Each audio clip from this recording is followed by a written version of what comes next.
The lesson. Oh yeah. If you got jumped into the crew in 2012, that means that your first release, Role Models, was before you actually were on. Yep. That was my very first. It's a bit cringe to listen to, but that's probably most MCs, you know. Yeah. But and saying that, when I haven't listened to it in ages, but when people do play it, or it'll come up on my old lappy, like it makes me smile, you know, because it will take you back to that era, and it also makes you go, like, at least well, you hope that you would have improved by now, you know, like. But it's just you know, you kind of measure where you've come, and as long as you're constantly developing, that's what keeps me at peace. Otherwise, if you're taking a step back, you know, it's normal for artists to be hard on themselves, and we're pretty hard on ourselves. But I'm learning to give myself a pat on the back every now and then, like, you're all right, don't kick yourself, fella. But it's hard when I'm comparing myself to some of the best. Like, in the country, I pretty much just got chucked it right in the booth with the dude that everyone's calling the best, you know. But that's the best for me, you know. Like if I'm rapping with, you know, below average MCs, I might start thinking, oh, I'm dope, you know. But I had to be put in a booth with him and Bitter and Cortex to go far out. Like that's, you know, the level I need to get to and more, you know. But then when I'm catching up, they just go another mile, you know. But it's all healthy competition with the boys, like. It's hip hop. But yeah, you got to be competitive. Yeah, stoked to be surrounded by such talented motherfuckers, man. Absolutely. And then I think the following year, you dropped like a collab project with Complete. Man, I got pretty busy at the start. I dropped a mixtape called Show Some Nerve, just before The Devil's Resume. That was for my boy Nerve that passed away, R.I.P. And then I think a few months after that, Complete and I dropped The Devil's Resume mixtape, which a few of you might remember, but that was still a while ago now. But that was when we started to get a bit of East Coast recognition, and then we finally started touring, which was dope. And then the release after that, David and Goliath. Yeah, did that with a boy Nate Deasy, who's from down south, one of Cortex homies from day one. Shout outs to him. If you know, he's one of the craziest freestylers ever. Most 80% bars about food, but fucking dude will have you in tears, man. And I don't know. I was just so busy. I just wanted to keep making music, and I thought let's just do shit with my friends, especially while still trying to find my sound. And it was still a bit of a mixtape era, which I'm kind of glad, because I would have just been wasting what little money I had on beats and stuff like that with songs that, you know, weren't that great now I think about it. But, you know, they were all vital parts of my come up, you know? Absolutely. And then on that release, you had some features. I think Greeley was Greeley on somewhere on that? Yeah, he was on. Yeah, he was. We had a big posse track. It was one of those tracks we just made in the middle of the night. You know, it was like 8 or 9 of us at my house, and we're all pretty rowdy.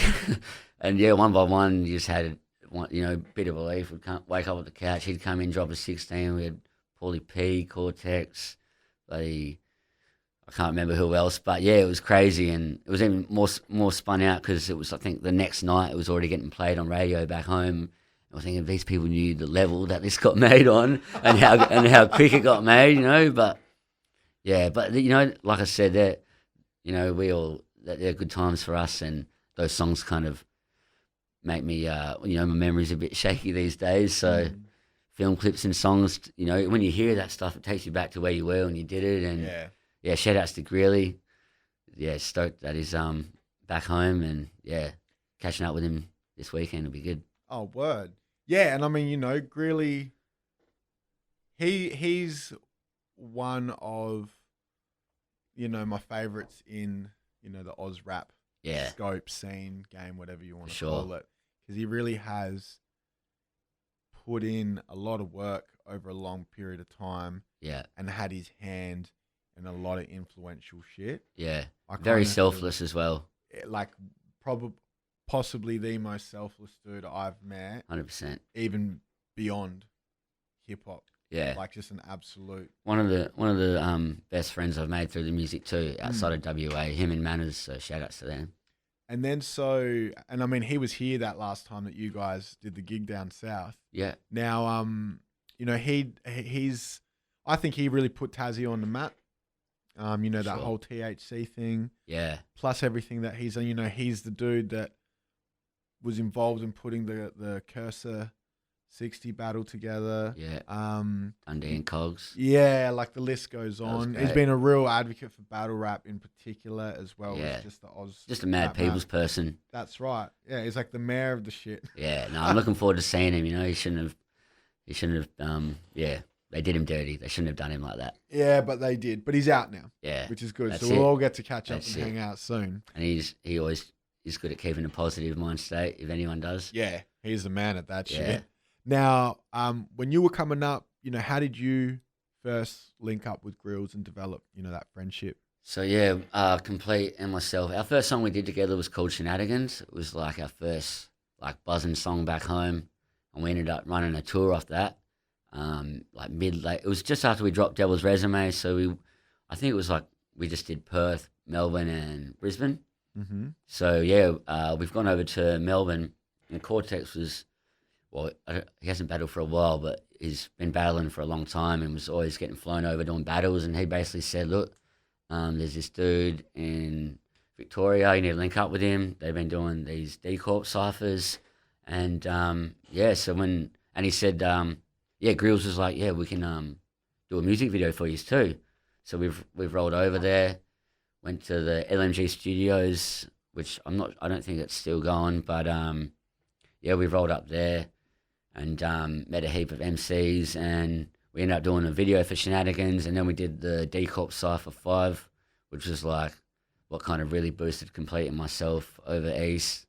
A lot of people still like will quote that shit to us, you know. But back then as well, like people weren't doing many big ciphers. Like it was even before the GE ciphers and stuff like that, and it was just cool. We had people from Tassie and Melbourne and you know Perth and Adelaide and all sorts. So yeah, I think there was like 8 or 9 of us, and yeah, you know what it's like when you get that many MCs in the room. Everyone steps up, and that was like our first like interstate meeting with them lads. But actually, now I think about it, Greeley actually reached out to me.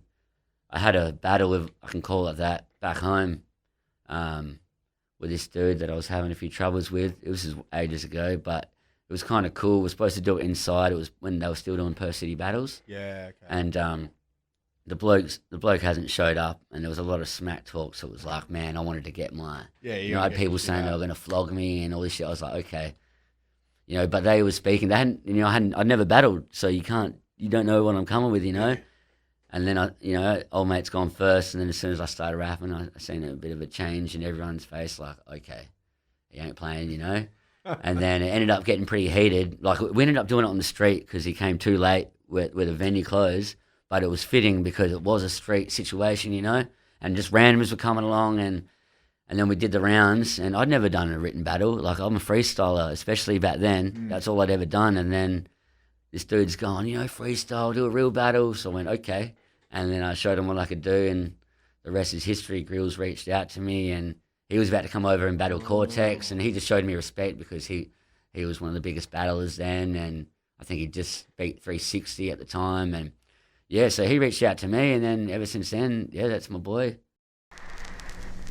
The last 2-7. Oh yeah.